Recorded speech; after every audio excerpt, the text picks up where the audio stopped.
everybody. Welcome back to the Everyday Night. I'm Joe. And I'm Jeff. And Jeff, Yes. you are looking particularly laid back, Why? sophisticated, Why, thank you. one Uh, might even say cool. well, one wants to be cool, right? Who Yeah. doesn't want to be cool? But if you want to be cool, You're not you're not probably not cool. cool. Right. Or if you're trying too hard to be cool, you are definitely not cool. Yes. And that, in fact, coolness is what we're talking about.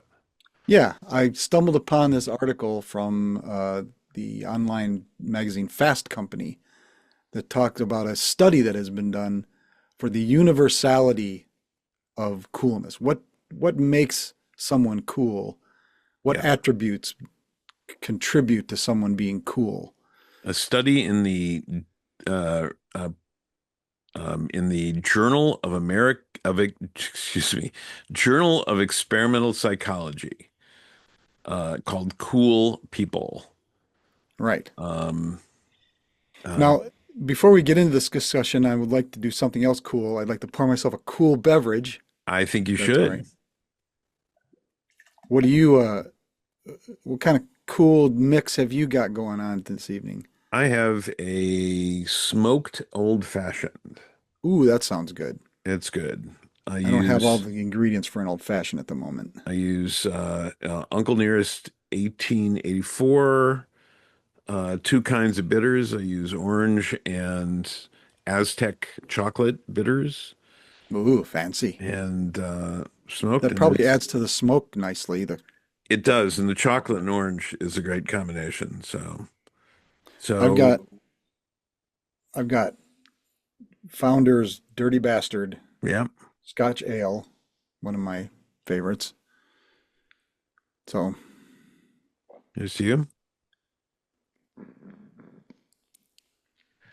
So I found the article and the study interesting, um, and particularly the universality of attributes of cool. But I think it's worth talking first of all about the origin of the term okay. coolness. So before there was cool, because I thought the article really paid short shrift to the word origin, but I understand why it wasn't the focus of it.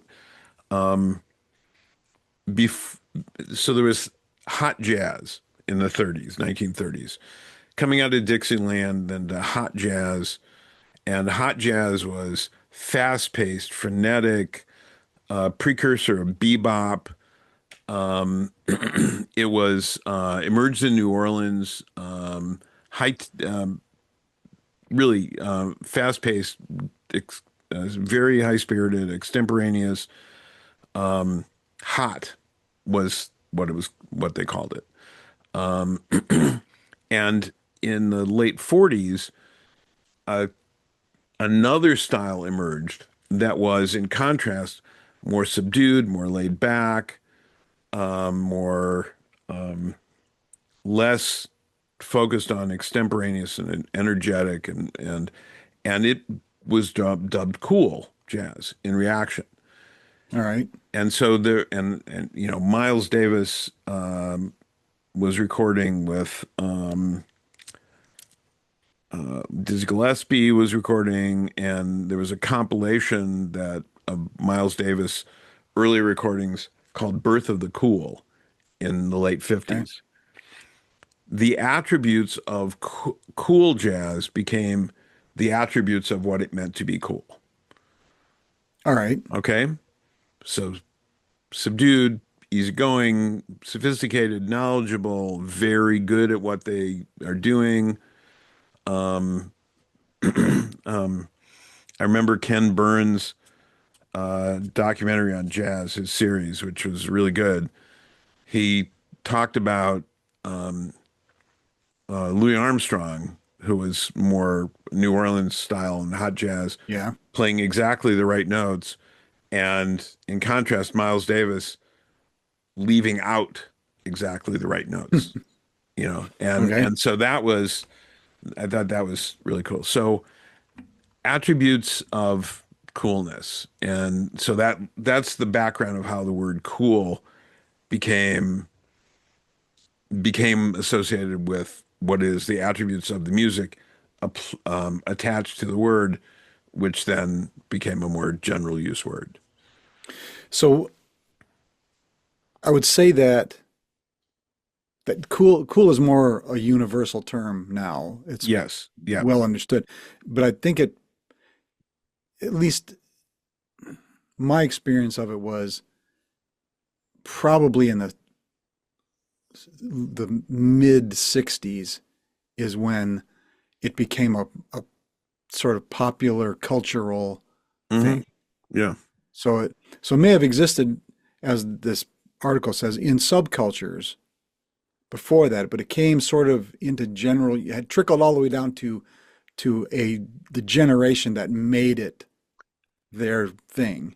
Yeah. And my theory about that, driven by music, is that one of the genres of cool jazz um, associated with it what became known as West Coast jazz.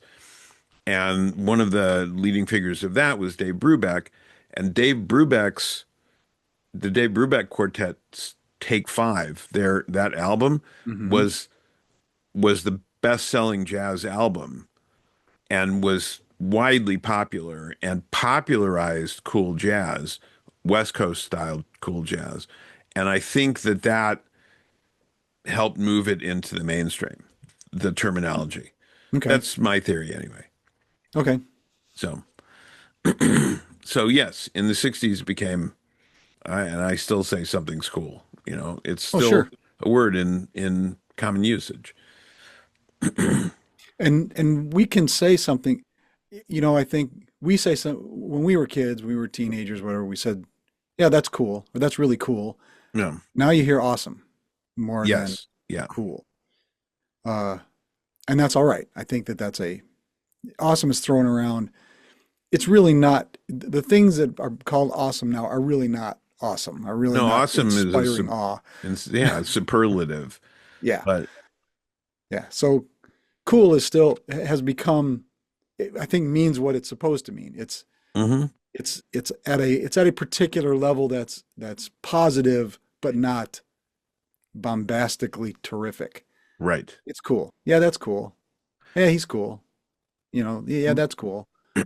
Well, I think it has shades of meaning. Like so many there so many words. You can say, yeah, that's cool, and say, yeah, I'm okay, I'm cool with that. It's okay, no problem. You could say that's really cool, meaning Well, it's that's really cool. See, really so it's an cool. adverb. Yes. And you can say that person is cool. Yes. And that's different. Um, Actually, this was about, got to be 10, 10 or more years ago now. Uh, yeah, probably more than 10 years ago now. I was teaching a class in a design school. It was a typography class, something, and I was explaining something and talking about things and telling stories because that's the way I teach. I tell stories because it makes the information relatable and they're more memorable, and more fun for me to do. Um, and one young woman who was probably 20 years old had a question. I answered questions. She said, "How come you're so much cooler than me?" I think And you told me this story and I yeah, had a and I response. was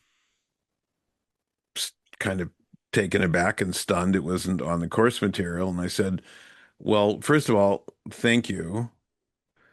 And um, so let's talk about that. Let's talk about what coolness is. Let's talk about and what it isn't. And if in fact you perceive me as cool, I know who I am. I know what I know. I'm still learning. I know what I don't know. Um, I have a degree of confidence, but I'm not arrogant about it. Um, I treat people with respect. I go about doing what I do, and I have a lot of interests, and that's obvious from the stories, and I have a lot of experiences. And mostly it's I'm me. I'm not one person here and another person. I've known people who were one person at work and a different person outside of work, and that's you can tell they're perceived as inauthentic. I am me. I'm who I am, telling you what I tell you, answering questions honestly, and that is coolness. So if that's what you perceive as coolness, thank you. I think it's Um, a oh, excuse me a second. I'm oh,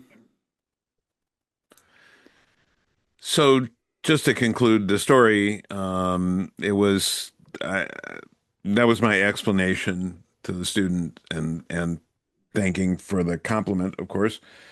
And then I thought to myself later, actually I thought at the time, but I didn't say it. When I was 20 years old, no 20-year-old woman would have called me cool.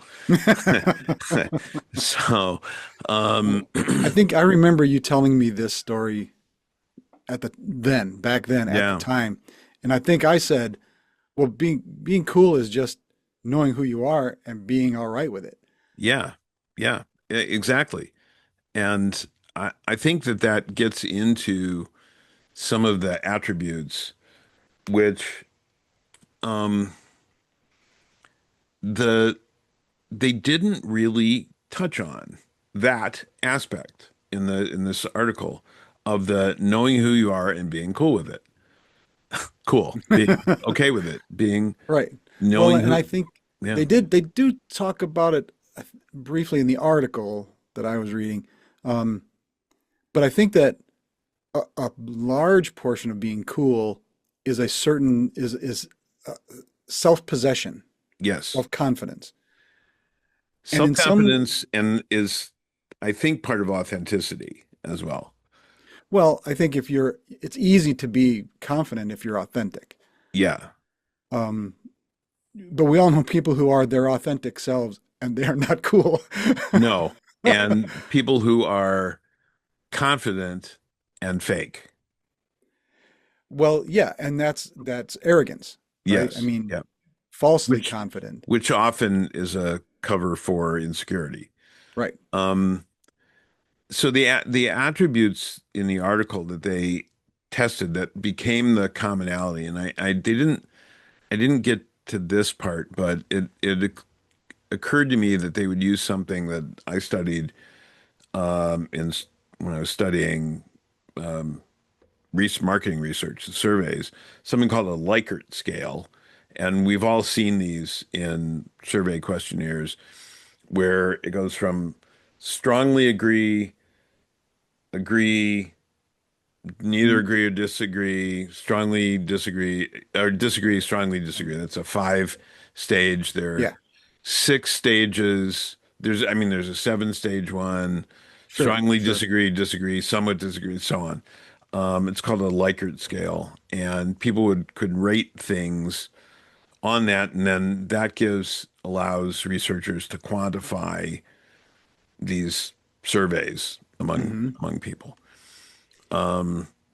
So that's one thing. And then they attributes that were most commonly associated with coolness, and then there were others, but the most commonly associated were extroverted, so socially outgoing and energetic, enjoying group Right. interaction, hedonistic, seeking pleasure and enjoyment, powerful, possessing influence, commanding respect from others, adventurous, willing to take risks and try new and exciting things, open, curious and receptive to new experiences, and autonomous, acting independently and self-sufficiently.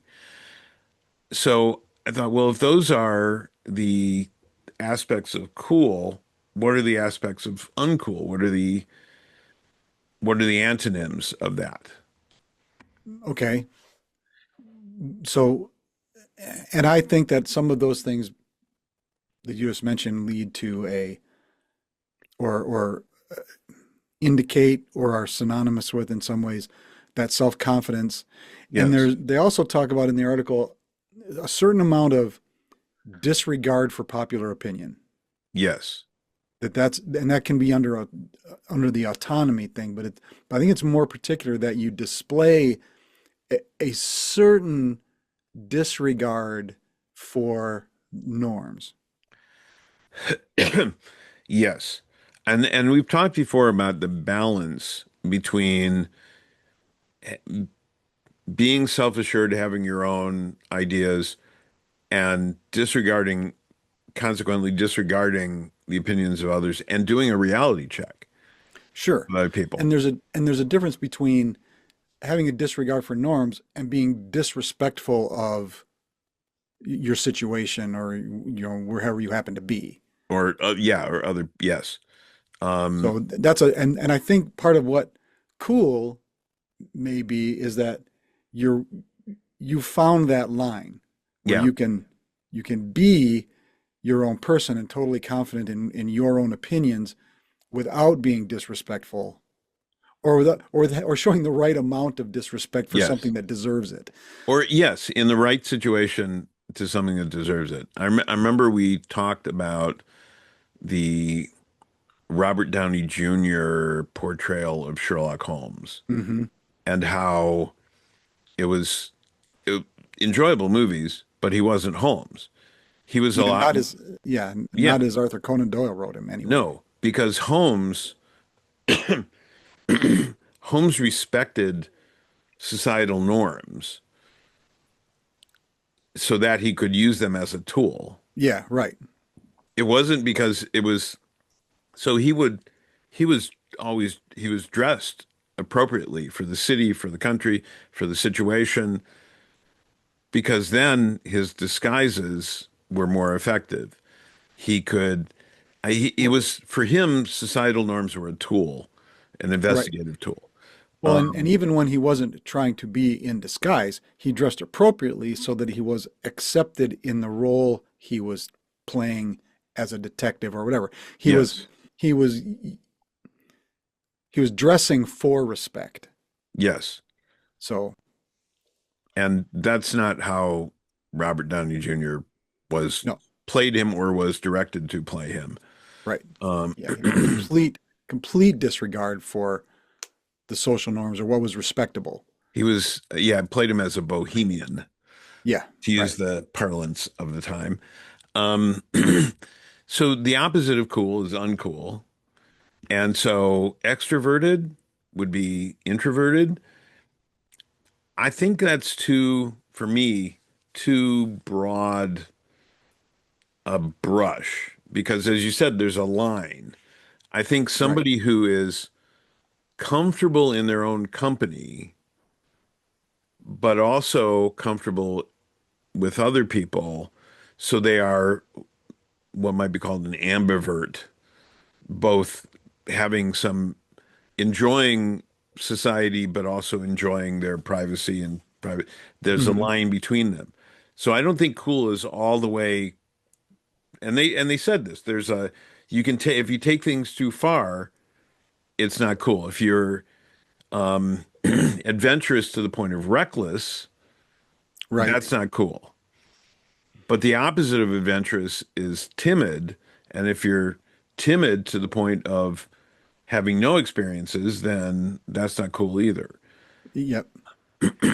Uh, So courage certainly is cool. yes. So it gets us back to The the virtues. virtues. So courtesy is an aspect of that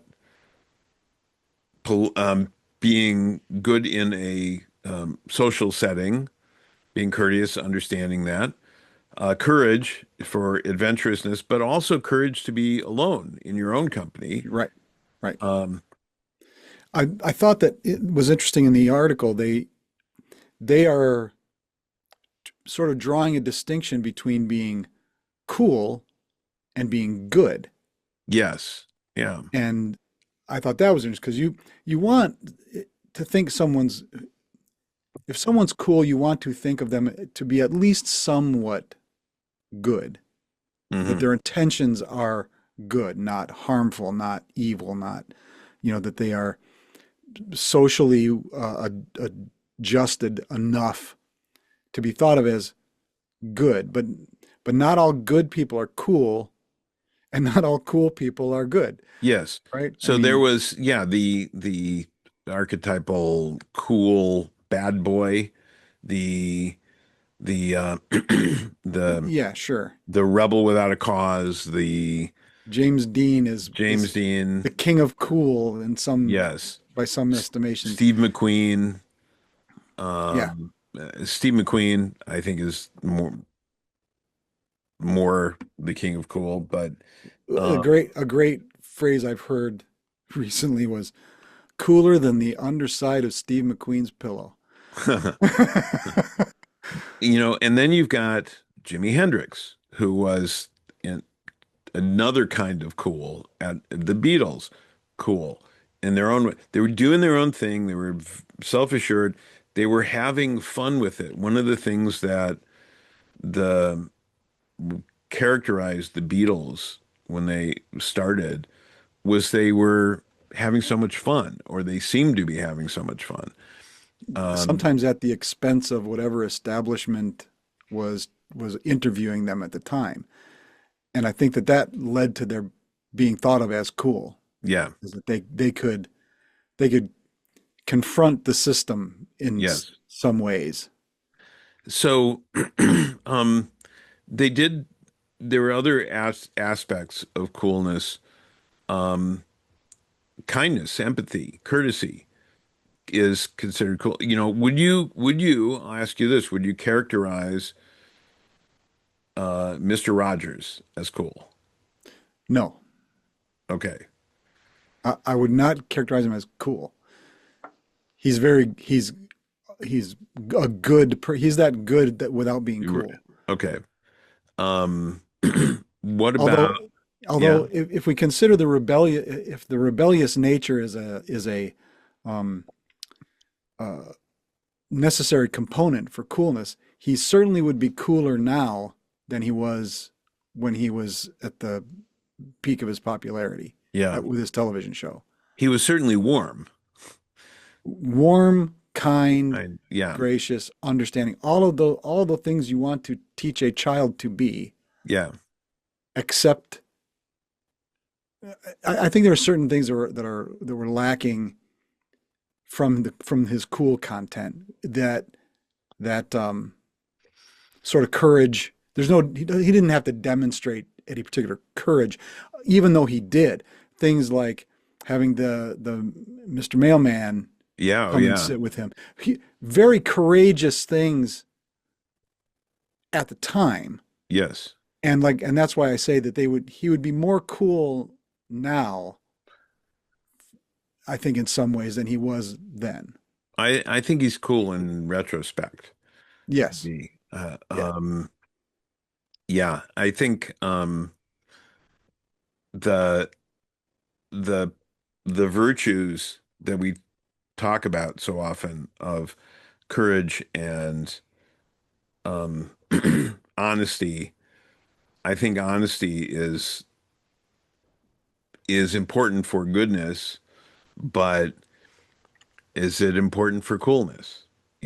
Is it, Well, I think so because I think honesty comes from a certain self-confidence that you can be honest. You can speak honestly, and that's part of being cool. Telling it yes, like it is. telling it like it is. I agree, but without being cruel, because Right. once you cross over into cruel, that's not, hey man, that's not cool. You know, right? Right. Exactly.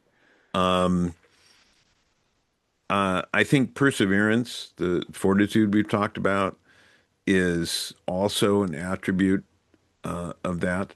So I think coolness relates to the virtues in a way, which is really the one of the reasons that this is worth talking about for us. Yeah. Well, they point out in the article um, how an anti-hero who isn't all good can absolutely be cool. Yeah. Clint Eastwood in all of his westerns is extremely cool, but he's not always very good. He Yeah. often, well, he's not. law-abiding. Let's put it that way. He's often self-centered in his characters, but he is not cruel. He doesn't go out of his way to hurt anyone who isn't hurting him or Doesn't doesn't deserve deserve it. to be hurt. So would Yeah, you call him chaotic good, chaotic neutral, lawful depends neutral? on the character. Some are chaotic. Yeah. I mean, like, yeah, in his Man with No Name series, that trilogy, I would say that he was chaotic. Well, I'd almost put him in the strict neutral, Yeah. um, because he's very entirely self-centered and self-serving. But he's maybe he edges towards lawful a little bit, but it's an internal code, right? He doesn't draw first. He's still got a lot of the classic Western stereotypical things attached to him, even while he's, you know, trying to beat two other bad guys to the gold and is willing to kill them. He won't draw first. He waits for somebody else to draw, and then he kills them without remorse or second thought. So Han Solo drew first, shot first, rather. Yeah, and Um, definitely an anti-hero. is he, where would you put, and I'm pulling out the old D&D Yeah, sure. alignment thing that nobody uses anymore, but it's still a useful matrix, a useful understanding. Where would you put him? Because he's definitely cool, but he's that scruffy nerf herder. Yeah, Um, I mean, he's cool. Well, he's cooler than Luke Skywalker. oh, Luke Skywalker was not cool. Luke Skywalker was not cool, but he's not as cool as Obi-Wan Kenobi. That's true. Yeah. So, I mean, Han Solo he's cool in the same way um, Burt Reynolds in Smokey and the Bandit, right? This Okay. is going way back Yeah. for many Yeah. people, but Yeah. but highly skilled, mostly a smart ass, not good, but he doesn't go out of his way to hurt anybody. He's Hmm. on the edge. He's an outlaw. He's on the edge of society, and he's that they're very similar characters. Yeah. Um, both cool, but not as cool as uh, John Wick. Yeah. Okay. Who is a former assassin? So Right. definitely not like good, but yeah. But But he's cooler yeah. in that he's also much more self-possessed. Yes. He is quiet. When he speaks, you listen because everything he says is very important. Yeah. He, so That's one thing I discovered over the years is that saying less and speaking quietly gets more attention than speaking a lot and shouting. right, and there's this guy who I think is Russian or Ukrainian or he's Czechoslovakian or something, and he talks about charisma Hmm. and you need a certain amount of charisma to be cool, Yes. right? So that's a factor. And he talks about Riz, how Riz. yeah, okay. And he talks about how The fact that we know what Riz means the term is on the way out. So probably, yeah, it doesn't work as code anymore, yeah. certainly. But he talks about how speaking speaking slowly and waiting to reply to something. Anytime somebody says something to you or asks you a question, always pause. Even if you know exactly what to say or what you're going to say, pause, then say it, and say it slowly, and keep your voice in your chest. He's all these rules for developing charisma. or Yeah. making other people think you're charismatic. Maybe is a better way to put it. The Um, impression of charisma. yeah, yeah, Well, and it's because you appear self-possessed and authoritative, hmm um, and knowledgeable. So, right, and yep, that goes to that highly skilled, you know. yeah. Um, so uh, I always think about when we talk about cool. uh, If you remember in a Terry Pratchett book, The Monks of Cool, do you remember Oh, goodness. there's a reference in there, just a sidebar sort of to or maybe it was Douglas Adams, come to think of it, because I feel like it was Terry Pratchett, but it might have been Douglas Adams. Anyway, it was a footnote about the monks of Cool.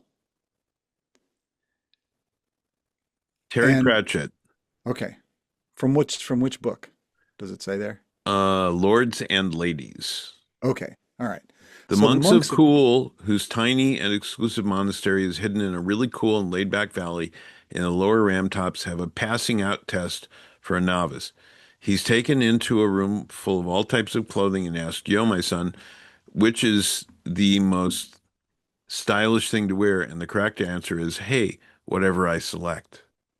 right, yeah, and what's the Well, coolest thing you can wear? And hey, man, whatever I wear, it's cool. you remember Men in Black Uh-huh. and Will Smith's character comes out in the suit of clothes and he says, "Hey, the difference is I make this look good."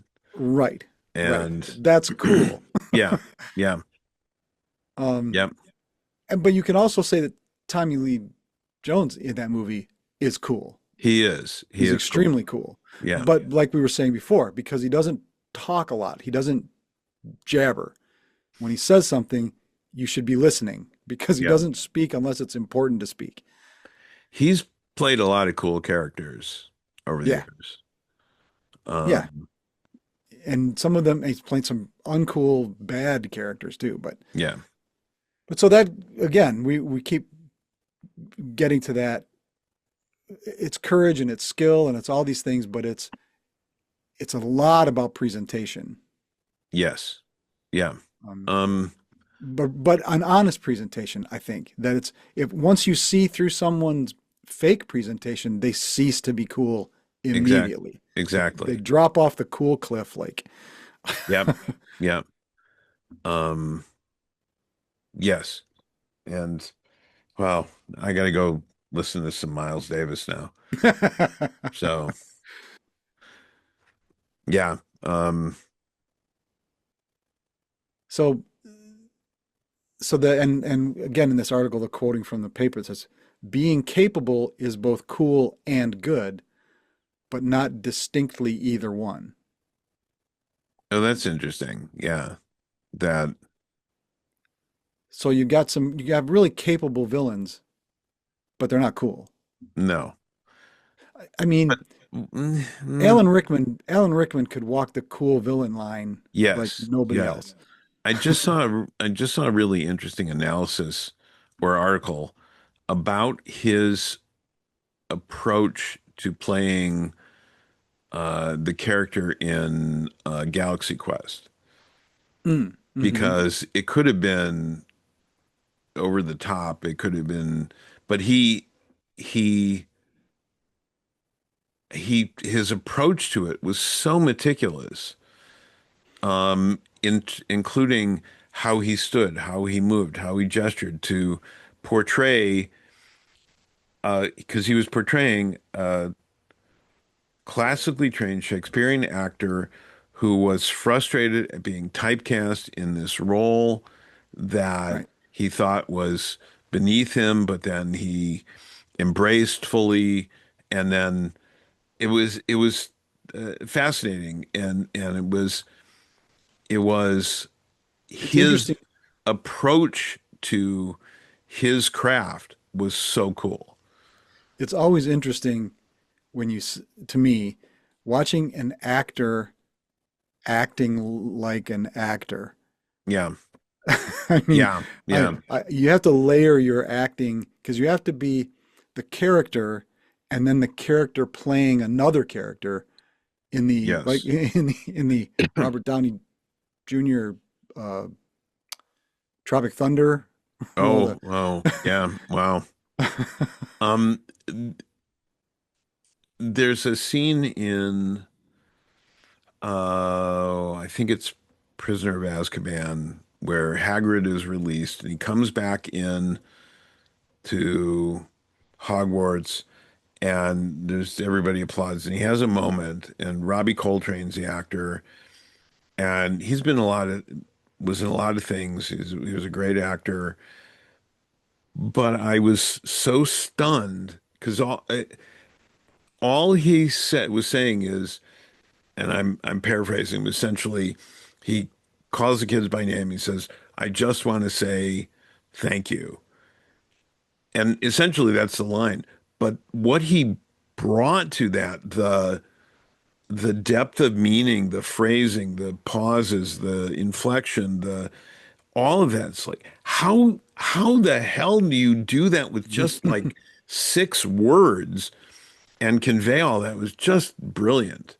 And that was a moment of another cool. Yeah. another thing that came to me in the aftermath of seeing this, and I stumbled upon it was an Dick Cavett, and I'm going to throw out names here that probably 50% of our audience is not So going to remember. Dick Cavett was had for a long time an interview show, one of the most intelligent interview shows, knowledgeable. He had very Yes, intelligent, a diverse range of guests. Uh, fascinating stuff that he did. He asked intelligent questions. His interviews with Groucho, he's a big fan of Groucho. But he had all kinds of people. It was amazing. and the Great interview stuff. I'm talking about particularly was with Robert Mitchum.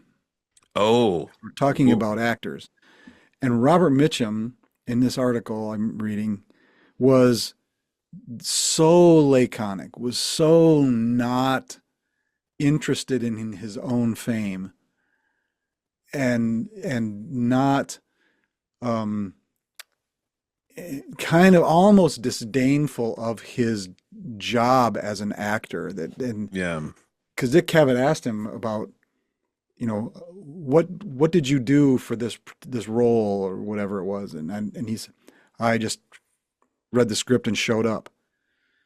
Yeah, I didn't think it was cool what he was doing. Hmm. I thought he was rude. If he was going to not participate, he needn't have bothered showing up. Well, it was probably contractual because he was promoting a movie Right. at the time. But it was But yeah. but it's an and in some ways I get your point in that because Dick Cavett was like you said was a marvelous interviewer and his shows Yeah. were interesting and he made people both more interesting and more human in a Yes. lot of ways. And Robert Mitchum just wasn't interested in doing either of those things. Well, and I having had the experience over the past several years of interviewing a lot of people for my last book, there were I was very I took a very careful approach to this. I wrote questions. I got advice on writing questions from a good friend of ours who's a former journalist. And I approached them to make people comfortable, so it would be more of a conversation. And then got gradually the questions got more in, asking about their feelings and their personal experiences and stuff, and then getting Sure. interspersing that with more light stuff, and there were only one particularly comes to mind who was, I don't really remember. Yeah, it was, it's what it was. Yeah, I can't really help you. I don't really want you to quote me. I'm not going to sign in. I'm not going to. Okay, thank you. Bye. Yeah, it was, and someone else whose only recollection was of people with whom they had relationships at the time, which Ah, I didn't want to know about. And yeah. so there were, it's like, but those are the only couple that come to mind. And that was like two people out of more than 100. So, Hmm. um, and those interviews were, I got through, it's like, I'm getting through the questions, but there's no useful information here. It's going to be, I'm not even going to bother there, with, but due diligence, I did that and talked to them, and it was, um, you know, a 45 minutes here, maybe a half hour there. A lot of interviews, the shortest interviews usually were 45 minutes to an hour, and the longest were closer to 3 hours. Um, and we're fascinating, great conversations. But I don't, yeah, I don't think Mitchum should have. Maybe he was contractually obligated to show up, but then he should have showed up. Yeah, You I know, agree, but I'm just pointing out that there's that disregard again for the but I see your point is that he tipped over into disrespectful. exactly. Um, so there were Miles Davis got a reputation for being difficult, not showing up for concerts, not Sly and the Family Stone was actually supposed to play on campus when I was an undergrad, Hmm. but they had a reputation for not showing up and a reputation for um, uh, physical altercations breaking out when they didn't show up. And so I didn't go and they didn't show up and there were stuff happening and it was okay to skip. You know, I would have liked to have seen them, but there you go. Right. So there's when that self-possession and um and Self-confidence, self-confidence becomes arrogance, maybe becomes disrespect well, for conceit. conceit. That's not cool, man. That's not It's cool, not, man. man, that's not cool. Yeah, And musicians in particular, I think, can or have in some ways established cool in the minds of a couple of generations. Um, but like Pat Boone, no, not cool. not cool. He was hugely popular, millions records sold, but he is like the antithesis of cool. Yes, and he did a metal album Yeah, to try and to it re failed utterly uh because he wasn't cool. cool. No, But no. and well, you mentioned the Beatles. Um, again, they weren't so much rebels. They weren't not until later in their careers Yeah, where they came out against sort of the establishment. But even that wasn't like fight the man. Theirs was like unplug, man. Just yeah. do your thing. You know, get right with your chakras and stuff. And George. Yeah, George. yeah. So Um, so, but that's a type of rebellion that don't be part of the machine. so my dad, who was a jazz drummer, said, remember, never on one and three, always on two and four. You're on one and three. He didn't say it this way, but he said one and three is Pat Boone. Two and Okay. four is cool, All right. on two and four. So, and you can see that still people clapping on one and three. It just makes, you know, um, Lawrence Welk was not cool. Not cool, because he was the establishment. Oh, and he took in, I don't know if you can hear that, but Hank, our dog, there's a dog bed right next to me, and he's a digger, so he's Oh, digging and making nope. these Can't scratching hear it. noises. So okay, well, Couldn't hear it. okay. Um, So yeah, there's a he's going to strike gold one of these days. I'm convinced. So, and and then your investment will have paid for itself. But I think we've got this. I think what we keep coming to is that there's a what makes you cool is how close you get to that ephemeral line, yeah, right? The yeah. closer you get to the line, the cooler you are. But you can drop, like I said, you can drop off the cool cliff just by doing the one wrong thing. Yeah. Um, Yeah. Sometimes that one wrong thing is really, really wrong, and Well, all of your cool past can be erased. and as we've said with reference to in a medieval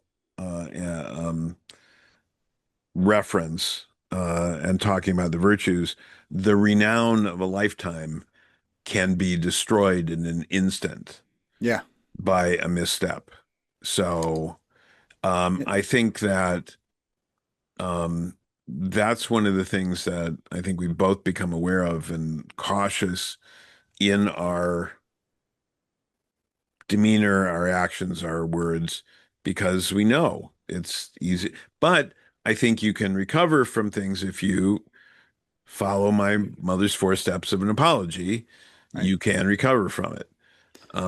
Well, I The think there's problem a is I've people, a lot of people who fall off the cool cliff don't apologize. They make excuses or they dig right, in, they dig themselves deeper. and that's arrogance. Yeah, exactly. And I had it explained once. You've probably heard this a similar analogy that renown is a bucket with a hole in the bottom, Yeah. and you can keep fill. It will continuously drain away unless you keep filling it, and you can make the hole bigger, or you can smash the bucket altogether.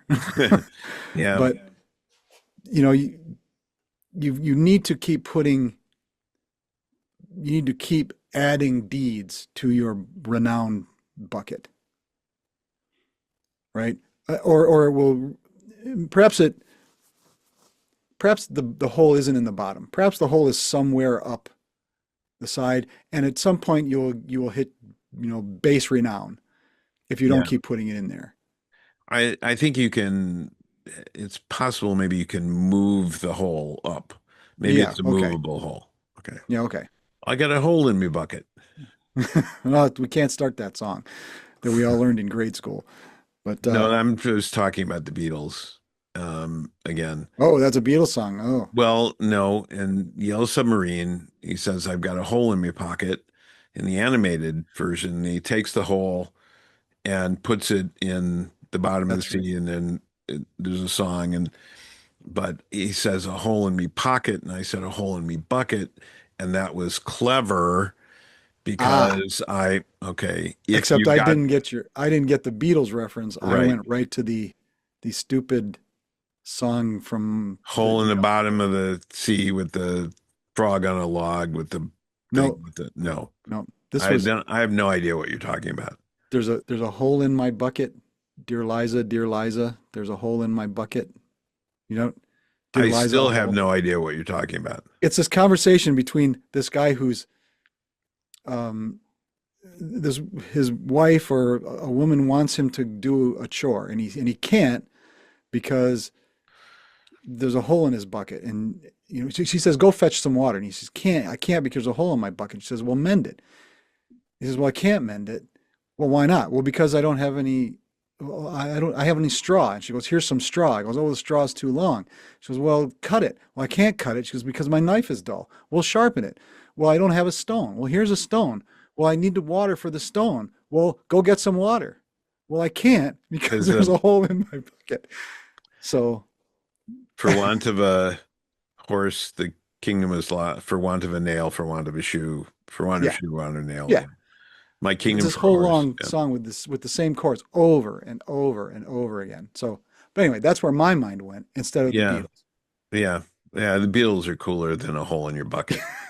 So, And cooler than a poke in the eye with a stick. yeah. Um, so I think I think we've talked about this. Yeah, we have, and we're certainly not drawing any conclusions, and we aren't trying to refute this paper or contradict this article. No, I I just thought, think I think that, and this is, I think a lot of, well, ev pretty much every paper I've read, and article I've read, well, I'll put it this way. I tell students to question everything they read and question everything. I tell them that I've questioned or even disagreed with something on almost every page of almost every textbook I've ever read. mm, And that's because I'm paying attention to it. And but I said, do that. But if you do that, research it, figure, why do you disagree? Why do you question it? Then dig deeper, look for it, and bring in your evidence and support what you're saying. That's the way to do it. Just to say, well, it's my opinion. No, because opinion doesn't need evidence. Bring in evidence, have a right. conclusion. And so the paper, I think, was I would define cool, maybe the attributes of it. I think Well, it lacked a certain amount of nuance, but I in think it some was ways, interesting. it wasn't like it was a psychological study. Yes. So it wasn't, it's all dependent on your sample, and there's so many factors. It it may bring up an interesting point of view, or they may be able Yes. to make a fairly broad opinion out of it, but it may or may not be replicable in a different study. But Well, and they also the qualifications, they didn't say cool people are. They said cool people are perceived to be, and right, didn't say perceived to be this. They said are perceived to be more of this, right. not absolutely this. Because all they're using is the perceptions of their study, Right. Right. the participants in the study. They can't measure it in a beaker. Right. Say this is how much of this you have to be cool. They can't do that. Yeah. But it's experimental psychology. I think I think it's useful. It's certainly interesting enough for us to talk about. Well, and I So think their main, we're just talking about what's cool and what's not cool and what does it mean. They were in particular going to or trying to draw, if not a conclusion, at least like you say, or pointing out the perception that um, cool is becoming more universal as culture is becoming more homogenized globally. interesting. That was Yeah. one of their things, is that, and in particular, Western culture is spread globally. So Hmm. Western ideas of cool are becoming more global. Yes. And it also there's a chart that they have where they showed the extent to which a person is perceived to be cool or not cool or good versus not good, and they chart that out. And it's not that somebody who's cool pegs all of these attributes. Right. It's that there's there's a range, and the range shifts, and the and it differs. The those attributes are commonly perceived to be associated with coolness or goodness across cultures, but not to the same degree. Yes, true. I'm looking for they talk about Taylor Swift and somebody else as two completely different types of people, but both are considered cool. I don't think Taylor Swift is particularly cool. She's certainly talented and hardworking and smart. Oh, when Taylor Swift and the Avengers. Okay. Okay, so but only they're only considered cool because they dominate culture, right? They are universal known quantities that are considered in their estimation cool. Hmm. Um, but I think they're just saying popular. Cool and popular are not the same thing No, to me. yeah. And um I would say not each of the Avengers is not equally cool. Oh, certainly not. No. Well, Um the paragraph of the article here is there is a risk of homogenization of coolness yeah. as music, movies, and fashion become global products. When Taylor Swift and the Avengers become properties that dominate conversations and pop culture, not only in the United States, but in virtually every other country, pre existing definitions of what it means to be cool can also become more fixed. Well, but there's also the backlash against things that are really popular. It's like, no, man, I haven't seen that. It's uncool. It's too popular. The Right. the oh, this your art is your work, your writing, whatever your music is popular. It can't be cool. Or it can't be that cool. No. Because, and but that's again, that's we talked about that that little streak of rebellion, resistance to the norm. If you're popular, you are the norm. You're it. Yeah. You're the The establishment. well, and that's the Why Man Creates Saul Bass animated movie from 60s, 70s, really good. And there's this a bunch of vignettes. It's really fascinating. Um, and one of the things, one character, and I think it's an animated tortoise, saying to the other, have you ever thought how those things that challenge society then become the norm of society and then are challenged and turned by other things? And the other tortoise says, no, I haven't thought of that. Um, but but I think I remember saying, oh, your whatever, your art, your writing, whatever sells, it can't be cool. It's like you're a sellout. You can't sell out if you don't have anything anybody's willing to buy. You're Right. not, it's not being a sellout to, If it's one thing to tap into a universal truth, yes, right? And it's completely different to homogenize yourself and find the lowest common denominators in a cynical way in order to right, make money. right. That's different. Yes. So there are, I mean, the